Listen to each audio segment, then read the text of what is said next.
আসসালামু আলাইকুম রহমতুল্লাহ বারাকাত। আসার আগে আল্লাহর রহমতে সবাই ভালো আছেন? আলহামদুলিল্লাহ, আমিও আল্লাহর রহমতে ভালো আছি। তো মসজিদে গিয়ে আমরা নামাজের একামত দিলে মসজিদে আমরা অনেক একটা ভুল করে থাকি। তো হজরত মোহাম্মদ সাল্লাহ সাল্লাম কিন্তু নামাজে যে একামত শুরু হওয়ার আগ মুহূর্তে সবাইকে নামাজে দাঁড়ানোর জন্য বলতেন এবং পিছন দিকে ফিরে দেখতেন যে কে কে কার ফায়ের সাথে ফায়ের নখ আরেক ফায়ের সাথে লাগাইছে, কাঁধের সাথে কাঁধ লাগিয়ে কে দাঁড়া নাই চেক করতো। তো হযরত মুহাম্মদ সাল্লাল্লাহু আলাইহি সাল্লাম অলরেডি এই আদেশগুলা বলে গেছেন এবং কোরআন হাদিস এগুলো আছে। তো আমরা সবাই নামাজে জামাতে দাঁড়ানোর সময় এটা খেয়াল রাখবেন, একজনের কাঁধের সাথে আরেকজনের কাঁধ যেন টাচ হয় এবং পায়ের নিচের যে কাইন আঙ্গুল, যে ছোট আঙ্গুলটা, এই ছোট আঙ্গুলের সাথে যেন ছোট আঙ্গুল টাচ হয়। তো এটা সবাই খেয়াল রাখবেন।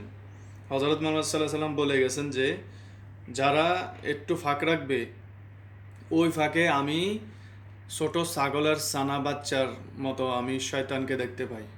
শয়তান আপনার ফাঁসে থাকে।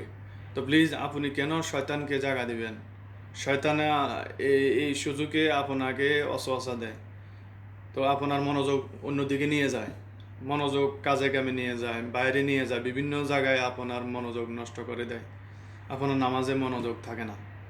প্লিজ নামাজে মনোযোগ সবচেয়ে বেশি থাকবে।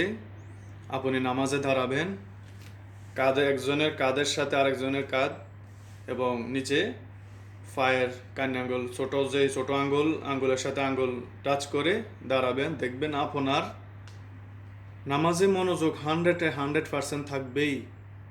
আপনি ট্রাই করেন, বিশ্বাস না হলে আপনি ট্রাই করেন। এটা হযরত মুহাম্মদ সাল্লাল্লাহু আলাইহি সাল্লামের সুন্নত। অনেকেই নিচে পায়ের সাথে ফাও টাচ করলে এই ফাও সরায় ফেলে, মানে মানে ওই বড় ছোট করে। নামাজে কোনো বড় ছোট নাই, ফায়ের সাথে ফা লাগলে কোনো সমস্যা নাই, এখানে সম্মান হানি হয় না। তো প্লিজ সবাই নামাজে দাঁড়াবেন কাঁধের সাথে কাঁধ মিলিয়ে এবং ফায়ের ছোট আঙ্গুলের সাথে আঙ্গুল মিলিয়ে দাঁড়াবেন প্লিজ। এবং যারা এই কাজটি করে সবাই এই ব্যক্তিকে এই ভিডিওটি মেনশন করেন এবং শেয়ার করে তাকে দেখার সুযোগ করে দেন প্লিজ।